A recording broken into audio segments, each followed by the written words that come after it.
Hello everyone.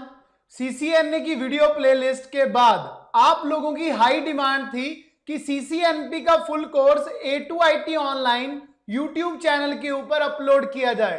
तो मैं आपको खुशखबरी देने जा रहा हूं कि हम डेली बेस पे step by step A2IT channel के ऊपर सीसीएनपी का फुल कोर्स अपलोड करने जा रहे हैं। इसके अलावा आप लोगों के जो भी क्वेश्चंस हैं सीसीएनपी के बारे में, जैसे कि सीसीएनपी की ट्रेनिंग फीस कितनी है, सीसीएनपी की सर्टिफिकेशन फीस कितनी है, कितने दिनों में सीसीएनपी का कोर्स पूरा हो सकता है, कितने सीसीएनपी में थ्योरी कॉन्सेप्ट हैं, कितने सीसीएनपी के अंदर प्रैक्टिकल कॉन्सेप्ट हैं, सीसीएनपी के कौन से प्रैक्टिकल सिमुलेटर पे किए जा सकते हैं, कौन से प्रैक्टिकल लाइव डिवाइसेस पे किए जा सकते हैं, सीसीएनपी के अंदर कौन से डिवाइसेस होने जरूरी हैं, किन किन डिवाइसेस के ऊपर क्या काम होता है, सीसीएनपी करने के बाद कौन से फील्ड में आप जॉब कर सकते हो, कितनी सैलरी आपको मिल सकती है, सीसीएनपी से पहले कौन सा कोर्स आपको पता होना चाहिए,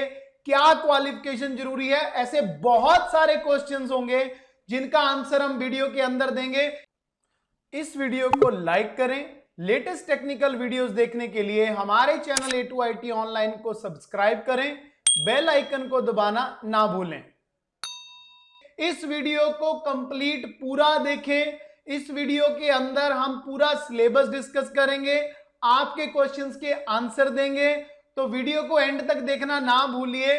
अगर आप न्यू यूजर्स हैं, आपने A2IT ऑनलाइन चैनल को सब्सक्राइब नहीं किया है, तो प्लीज चैनल को सब्सक्राइब करना ना भूलिए। और मोटिवेशन के लिए, मेरे मोटिवेशन के लिए इस वीडियो को लाइक जरूर कीजिए। एक इंपॉर्टेंट बात और बताना भूल गया मैं, अगर आप सीसीएनपी की वीडियोस देख रहे हैं और आपको सीसीएनए नहीं आती, तो आपको बताना चाहता हूं हमारे चैनल A2IT ऑनलाइन के ऊपर सीसीएनए की full playlist with practical upload की जा चुकी है। आपको अगर कोई भी वीडियो उसमें से देखनी है, आप देख सकते हैं। अगर आपको सीसीएनए के अंदर कोई भी डाउट महसूस हो रहा है या कोई प्रॉब्लम आ रही है, तो आप कमेंट सेक्शन के अंदर कमेंट करके हमें बता सकते हैं। हम पूरी कोशिश करेंगे आपको रिप्लाई करने की और आपका डाउट सॉल्व करेंगे।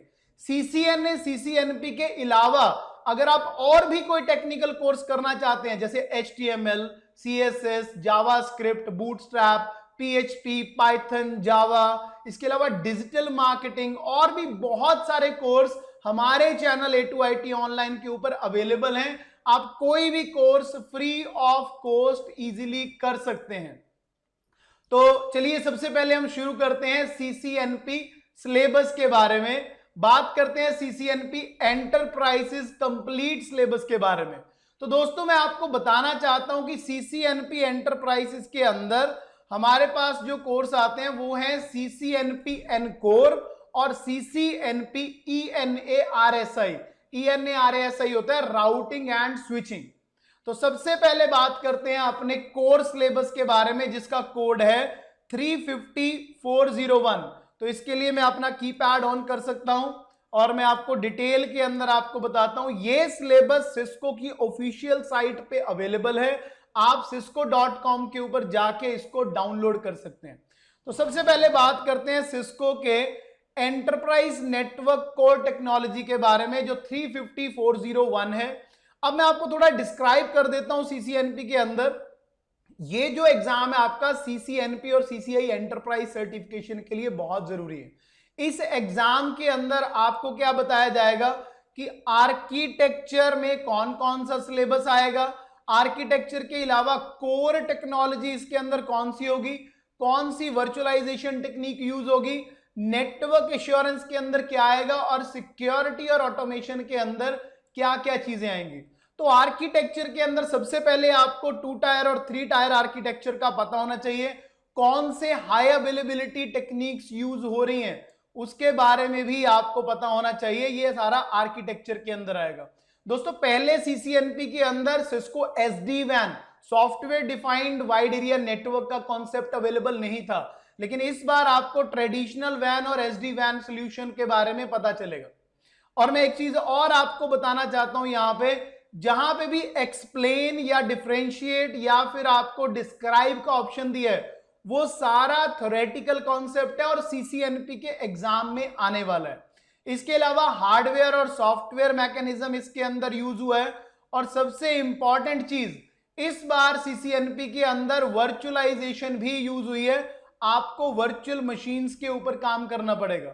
वर्चुअल मशीन्स क्या होती हैं, वर्चुअल स्विचिंग क्या होती है, वर्चुअल राउटर फॉरवर्डिंग क्या होती है, टनल हम कैसे क्रिएट कर सकते हैं, तो ये सारी चीजें आपकी आएंगी वर्चुअलाइजेशन मॉड्यूल के अंदर।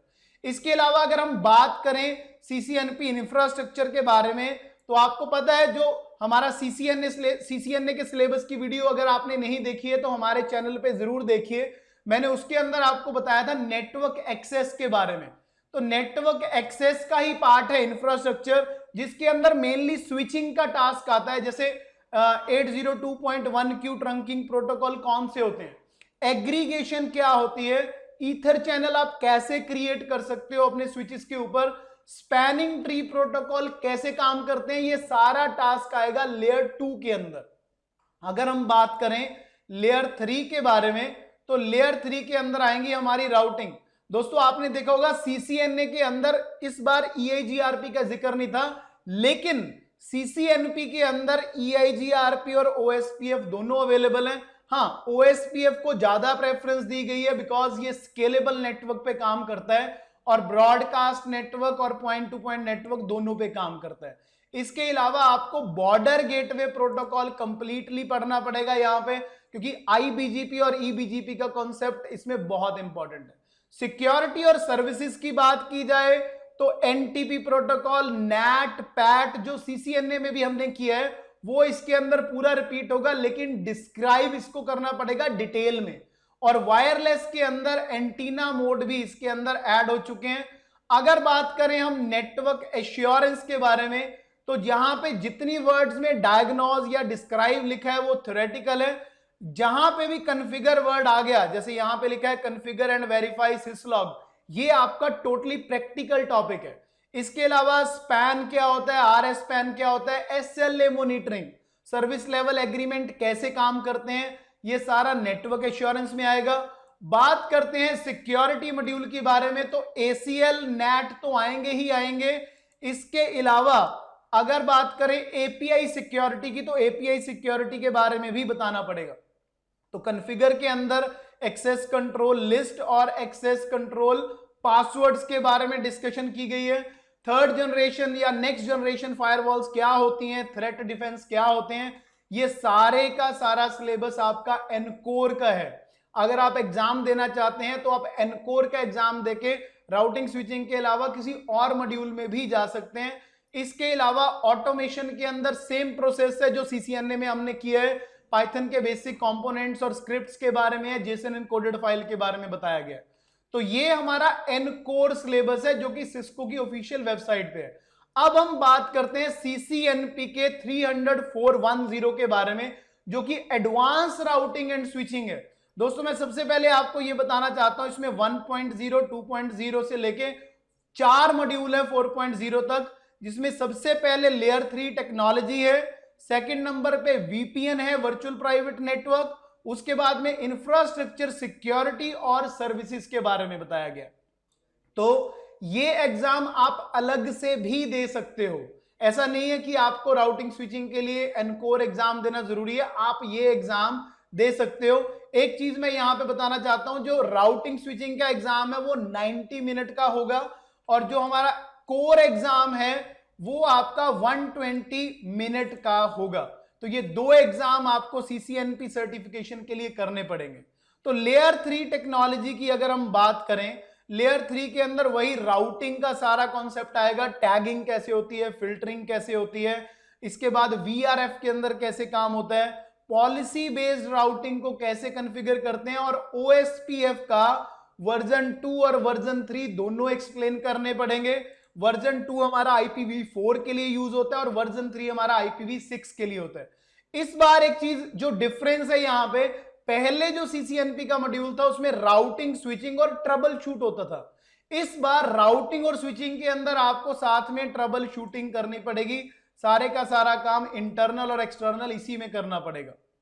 अगर बात करें हम वीपीएन टेक्नोलॉजी के बारे में, तो MPLS के बारे में थ्योरेटिकली बताया गया इस बार कि मल्टी प्रोटोकॉल लेवल स्विचिंग क्या होती है, LSR LDP के बारे में हमें डिस्कस करना पड़ेगा।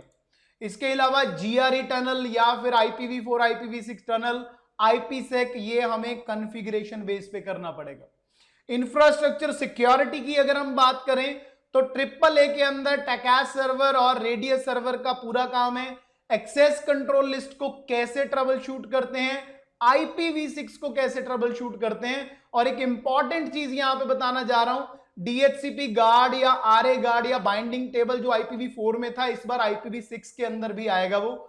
और लास्ट मॉड्यूल हमारा है इंफ्रास्ट्रक्चर सर्विसेज, जिसके अंदर हमें SNMP को ट्रबल शूट करना पड़ेगा, DHCP कैसे काम करता है, रिले एजेंट कैसे काम करता है, सिस्को DNA सेंटर के अंदर कैसे नेटवर्क प्रॉब्लम्स आती हैं और उसको कैसे ट्रबल शूट करना है।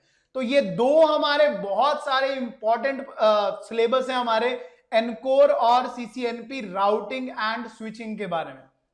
उससे पहले अब मैं आपको याद दिलाना चाहता हूं कि हमने बात की थी थोड़ी देर पहले कि CCNP की ट्रेनिंग फीस कितनी होती है। दोस्तों CCNP की जो ट्रेनिंग फीस है वो सेंटर टू सेंटर होती है, डिवाइड होती है, मतलब सेंटर के हिसाब से होती है। अगर आपके पास लैब कंप्लीट अवेलेबल है तो CCNP की फीस स्टार्ट हो जाती है 25,000 से लेके 40 to 55,000 तक ये जा सकती है। और अगर हम बात करेंगे इसके कंप्लीशन मॉड्यूल के बारे में कि कितने टाइम पे हो सकता है, दोस्तों ये कंप्लीट आपके ऊपर अवेलेबल है कि आप दिन में 2 से 3 घंटे अगर प्रॉपर थ्योरी प्रैक्टिकल के लिए देते हो तो 2 से 3 महीने के अंदर, मैं मिनिमम 3 महीने लूंगा, 3 महीने के अंदर आप दोनों मॉड्यूल कंप्लीट कर सकते हैं। हाँ, प्रैक्टिकल के लिए अगर आपको एक्स्ट्रा टाइम चाहिए तो आप प्रैक्टिकल के लिए 1 महीना एक्स्ट्रा ले सकते हैं, क्योंकि ट्रबल शूटिंग मॉड्यूल बहुत ही ज्यादा जरूरी है यहां। इसके अलावा हमने एक क्वेश्चन किया था कि कौन से सिमुलेटर यूज होते हैं, तो CCNP राउटिंग के लिए GNS3 आप यूज कीजिए, जेनरिक, जो आपको पता ही है कि ये ओपन सॉफ्टवेयर है, इसके अंदर हमें राउटर की इमेज डालनी पड़ती है। सिस्को पैकेट ट्रेसर का यूज भी कर सकते हैं, but I recommend you to use GNS3। Okay, और ओरिजिनल डिवाइसेस कौन कौन से राउटर जरूरी हैं, जैसे CCNA में हमने 2811, 1841, इसके अलावा 2900 सीरीज के स्विच यूज किए थे, राउटर्स भी हमने यूज किए थे। CCNP में I recommend you to use 3825 routers, 3825 series router use कीजिए गीगा पोर्ट वाले। बाकी राउटर्स आप स्पोर्टिंग के लिए यूज कर सकते हैं, जैसे 2811 की बात मैंने पहले की है, और 2900 सीरीज 2911 राउटर भी आप इसमें यूज कर सकते हैं। उसके अलावा CCNP करने से पहले आपको कौन सा कोर्स, ये बड़ा इजी क्वेश्चन था, तो CCNA आपको प्रॉपरली आनी चाहिए, designing, IPv4 IPv6 addressing, routing, switching and security basics, सारा CCNA के अंदर अवेलेबल है। मैं दोबारा रिपीट कर रहा हूं, अगर आपने CCNA अभी नहीं किया है तो आप हमारे YouTube चैनल के ऊपर कंप्लीट प्लेलिस्ट उसकी देख सकते हैं, पूरे का पूरा कोर्स विद प्रैक्टिकल अवेलेबल है। तो अब बात करते हैं लास्ट में CCNP के बाद जॉब कौन कौन सी होती है।